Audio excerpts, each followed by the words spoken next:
말씀 묵상 가족 여러분, 한 주간도 편안하셨나요? 벌써 10월 첫 주일, 주님의 날 아침을 맞이했습니다. 오늘도 주님 앞에 말씀을 들고 서는 것이 우리의 영적 성숙을 위해 가장 중요한 일인 것을 확신하고 변함없는 마음으로 말씀 앞에 나아가려고 합니다. 오늘 같이 묵상하실 말씀은 사무엘하 9장 5절에서 8절 말씀, 사무엘하 9장 5절에서 8절 말씀 묵상하시겠습니다. 제가 봉독하겠습니다.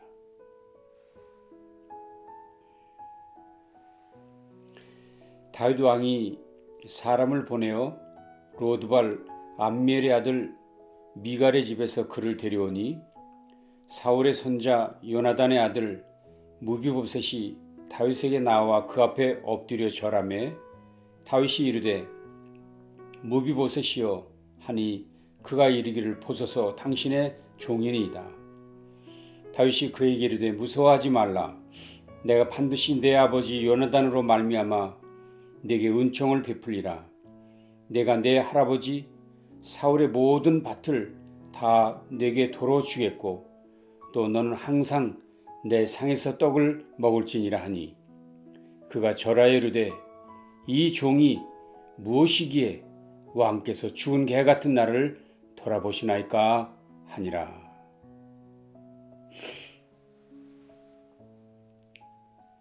드디어 다윗은 온 이스라엘을 통일하게 되었습니다. 예루살렘을 차지하고 하나님의 언약궤를 예루살렘으로 드디어 모셔오게 되었습니다. 하나님께서도 다윗의 왕조가 영원할 것이라는 약속을 주셨습니다. 다윗은 주변의 모든 나라들과의 전쟁에서 승리했습니다. 다윗은 공의와 정의로 온 나라를 다스리기도 했습니다. 이렇게 나라가 안정되고 부강해지고 있었지만 다윗의 마음에는 한 가지 걸리는 것이 있었습니다. 그것은 이제는 몰락하고만 그러나 다윗이 그토록 사랑했던 요나단의 자손들에 대한 이야기 때문이었습니다. 다윗이 사울에게 쫓기고 있을 때에 요나단은 다윗을 특별히 사랑하여 그를 도와주었습니다. 그때 요나단은 다윗에게 이런 부탁을 합니다. 사무엘상 20장에 나온 말씀이죠. 여호와께서 너 다윗의 대적들을 지면에서 다 끊어버리신 때에도 너는 내 인자함을 내 집에서 영원히 끊어버리지 말아라. 네 인자함을 내 집에서 영원히 끊어버리지 말아다오. 형제처럼 사랑했던 요나단이 다윗에게 한 마지막 부탁이었습니다. 즉 내 후손들을 돌봐달라는 부탁입니다. 요나단은 훗날 다윗이 왕이 된 후에 자신의 집안에 대한 인자함을 가져줄 것을 부탁한 것입니다. 그때 다윗과 요나단은 언약을 맺었다고 성경은 기록하고 있습니다. 다윗은 지금 요나단과 맺었던 그 언약, 그 후손을 위한 사랑과 부탁을 기억하게 되었던 것입니다. 다윗 자신이 가장 안정을 누리고 있을 때 그는 다른 이들을 생각하기 시작했던 것입니다. 다윗이 자기 대적들을 물리쳐 안정을 누리고 있을 때 하나님의 성전을 생각했던 그가 이제는 사울의 집안에 남아있는 자를 돌보기를 자원했던 것입니다. 자신이 풍족함을 누릴 때 남을 생각하는 것은 쉬운 일은 아니지요. 더구나 왕으로서 이젠 확고한 위치를 차지했다고는 하지만 전임 왕의 후손을 찾아 돕는 것은 거북하고 부담이 될 수 있는 일일 수밖에 없습니다. 사울의 후손이 남아있다는 것을 알리는 것은 혹 반대 세력이 결집하는 괜한 빌미를 제공하는 일이 될 수 있는 일이기도 했습니다. 그러나 다윗은 그런 정치적 판단을 넘어서는 일을 준비하고 있었습니다. 다윗이 이렇게 행하는 이유는 본문에서는 요나단으로 말미암는다고 말하고 있습니다. 오늘 읽지는 못했습니다만 사무엘하 9장 1절 말씀에 이런 말씀을 했습니다. 다윗이 가로되 사울의 집에 오히려 남은 사람이 있느냐? 내가 요나단을 인하여 그 사람에게 은총을 베풀리라 하니라. 내가 요나단을 인하여. 이 말은 다른 말로 하면 요나단과 맺은 약속, 언약이 있었는데 내가 그것을 잊을 수가 없다라는 것입니다. 물론 그 약속을 했던 요나단은 지금은 죽고 없는 상황이니 누가 뭐라 하지 않습니다. 그 아들이 누구인지 알지도 못합니다. 그 약속을 지키지 않는다고 해도 누가 뭐랄 것이 없습니다. 그런데도 그는 그와 맺은 약속을 지키려 하고 있습니다. 여기서 저는 잠깐 이렇게 약속을 지키려는 다윗을 보면서 그렇다면 우리 하나님은 어떤 분이신가? 왜냐하면 하나님께서도 그의 백성들과 언약을 맺으셨거든요. 그 언약을 맺으신 우리 하나님은 어떤 분이십니까? 그렇죠. 신실하신 하나님, 시건치 않으시는 하나님임을 우리는 믿습니다. 다윗도 한 인간과 맺은 약속을 실천하려 했는데 하나님은 더욱 온전하게 모든 약속을 이루어주실 분인 것을 우리가 의심하지 않습니다.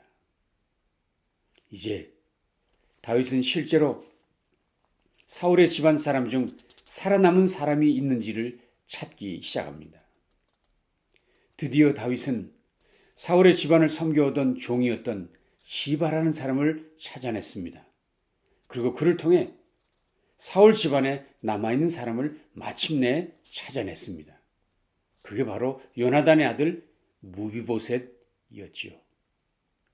안타깝게도 그는 장애인이었습니다. 찾고 보니 그는 다리를 저는 사람이었습니다.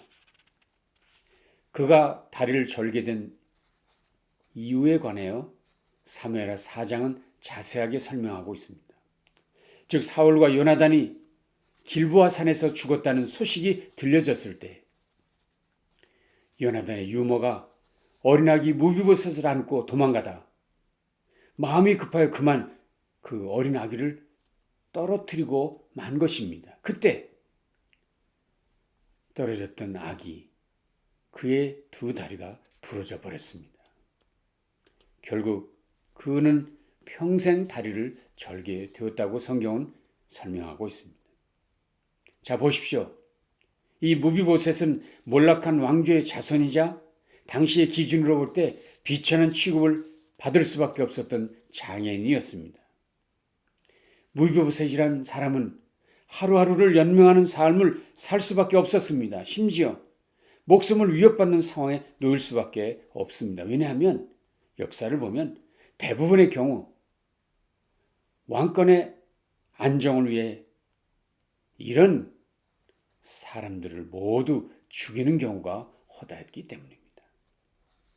그러나 다윗의 태도는 완전히 달랐습니다. 사람을 보내어 그를 왕궁으로 불렀습니다. 그리고 그를 환대했습니다. 그리고 그를 부른 이유를 차분히 설명해 주었습니다. 자신과 너의 아버지 요나단과의 우정, 그 너의 아버지 요나단이 내게 베풀어 주었던 그런 은혜, 그리고 자신과 맺었던 약속이 무엇인지 그는 자세히 설명했을 것입니다. 다윗은 무비보셋에게 할아버지 사울이 소유했던 모든 재산을 돌려주었습니다. 그리고 다윗 자신과 같은 식탁에서 밥을 함께 먹자고 제안합니다. 왕과 함께 식사하도록 그의 신분을 회복시켜 주었습니다. 명예까지도 회복시켜 주었습니다. 이러한 다윗의 환대에 무비보셋은 크게 감격합니다. 그때 무비보셋은 다윗에게 이런 말을 하지요. 그가 절하여 이르되 이 종이 무엇이기에 왕께서 죽은 개 같은 나를 돌아보시나이까? 이 종이 무엇이기에 왕께서 죽은 개 같은 나를 돌아보시나이까? 자신의 비천함을 죽은 개로 표현하며 그의 사랑에 깊이 감사드리고 있는 것이었습니다. 다윗은 사울의 종이었던 시바를 불러서 명령했습니다.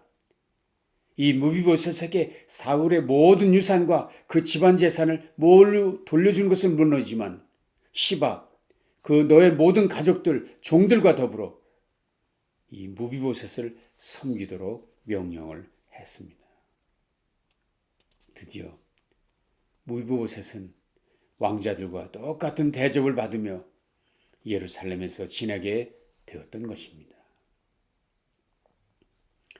여기서 잠시 다윗과 무비보셋의 모습을 보며 우리는 마치 하나님께서 우리를 부르시고 회복시켜 대접해 주시는 것을 생각하지 않을 수 없습니다.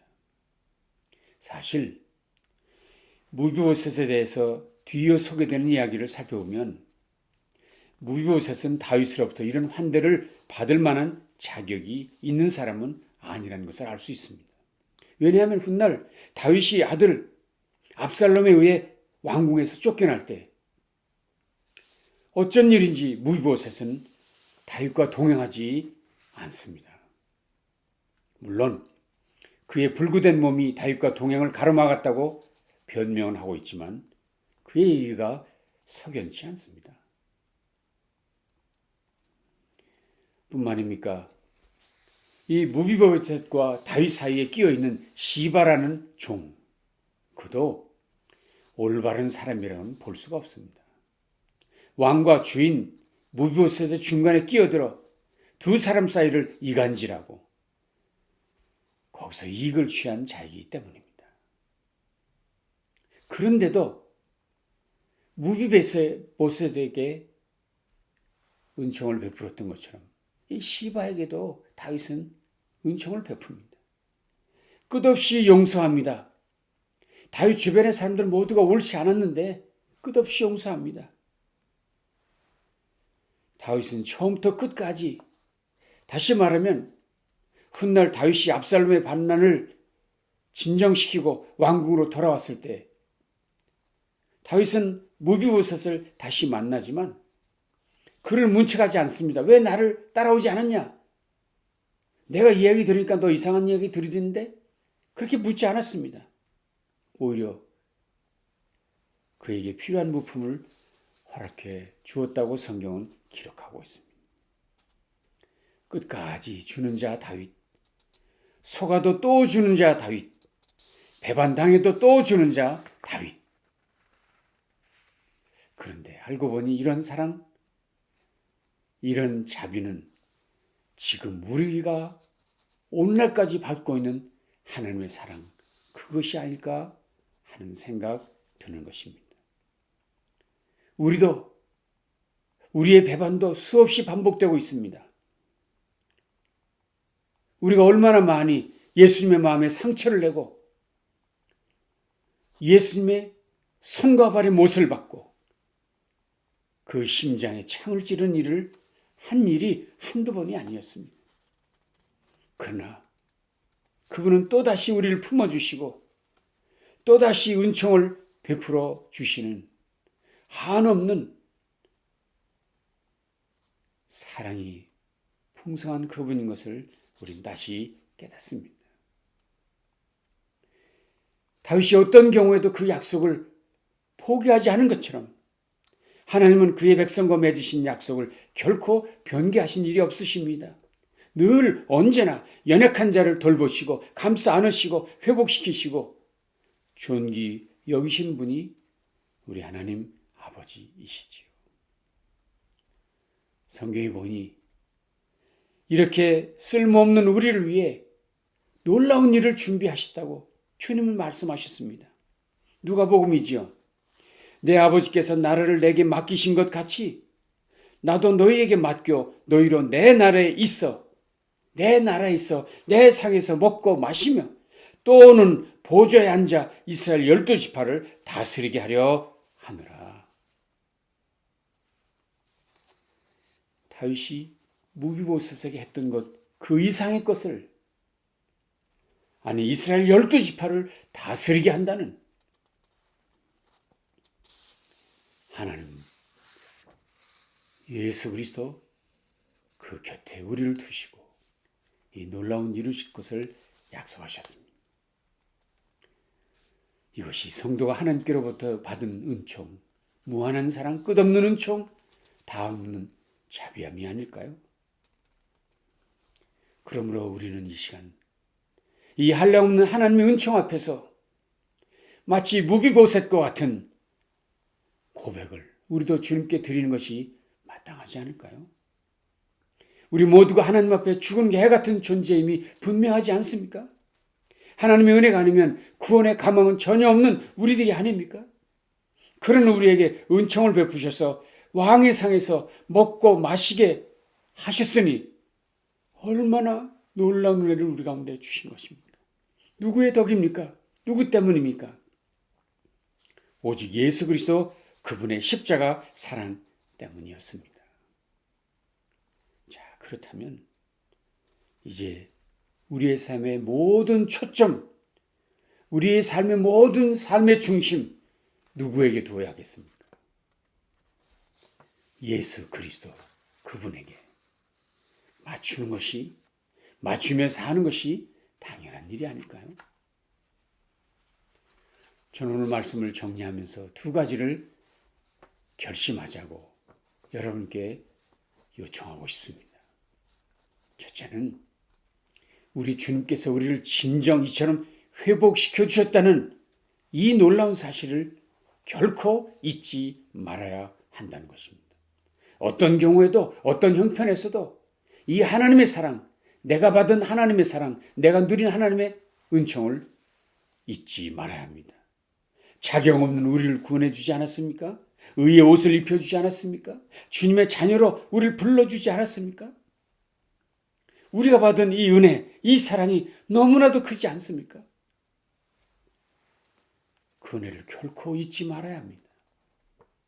우리의 자녀 손들에게도 이 은혜를 결코 잊지 말라고, 잊으면 안 된다고 가르쳐 줘야 하지 않을까요? 이 은혜를 잊지 말고 이 은혜를 오늘도 부여잡고 하나님 앞에 서시는 저와 여러분 되시기를 바랍니다. 또 한 가지 우리가 결심해야 될 것은 무엇입니까?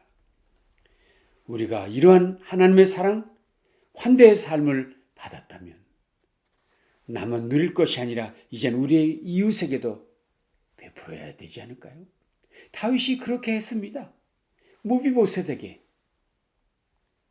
심지어는 그 종에게까지 사랑을 베풀었습니다. 주님의 뜻대로 기꺼이 연약한 이들을 품어야 합니다. 사랑하는 삶을 살아야 합니다. 주님은 그러한 우리의 모습을 통해 당신의 영광을 이 땅에 드디어 드러내게 되실 것입니다. 그래서 오늘 우리가 이 같은 마음의 결단을 하면서 오늘 우리는 이렇게 기도하며 마무리하면 좋겠습니다. 하나님, 오늘 말씀을 통해 다윗의 모습에서 하나님 아버지를 바라봅니다. 하나님은 탕자와 같은 나를 두 팔 벌려 받아주시고 다시 자녀로 삼아주셨습니다. 그러니 아버지의 뜻을 따른 것보다, 그러나 아버지의 뜻을 따른 것보다 내 욕심, 내 자랑, 내 기쁨 따르기를 좋아했던 탕자 같은 나, 그런 나를 벗은 발로 달려와 안아주시고 거룩한 새 옷 입혀주시고 아버지의 자녀됨을 상징하는 반지까지 끼워주셨습니다. 하나님, 내가 받은 이 큰 은혜와 사랑, 그 환대를 우리가 깊이 깨달을 수 있도록 인도하여 주십시오. 다윗이 무비보셋에게 베푼 은혜가 다름 아닌 우리 하나님께서 나에게 베푸신 사랑이라는 것을 바라보게 해 주시옵소서. 그래서 오늘 하루도 주님의 자녀답게 살게 해주시고 우리도 가는 곳곳마다 다윗처럼 그리고 우리 하나님처럼 사랑으로 돌보며 환대하며 살게 하시옵소서. 주님의 긍휼과 자비를 땅끝까지 증거하는 복된 종이 되게 하여 주옵소서. 오늘 이것이 저와 여러분의 기도가 되기를 바랍니다. 하나님, 참으로 그렇습니다. 이 결단과 이 기도가 우리가 주께 드리는 오늘의 결단과 헌신이오니 받아주시옵소서. 우리 남은 인생이 주께 받은 사랑을 잊지 아니하고 이웃에게 전파하고 증거하고 끌어안고 위로하며 함께 가는 신앙 공동체 이루어갈 수 있도록 함께하여 주시옵소서. 오늘 남은 날도 우리의 남은 인생도 주님 영광을 위해 살게 해 주시옵소서. 예수님 존귀하신 이름으로 간절히 기도하였습니다. 아멘.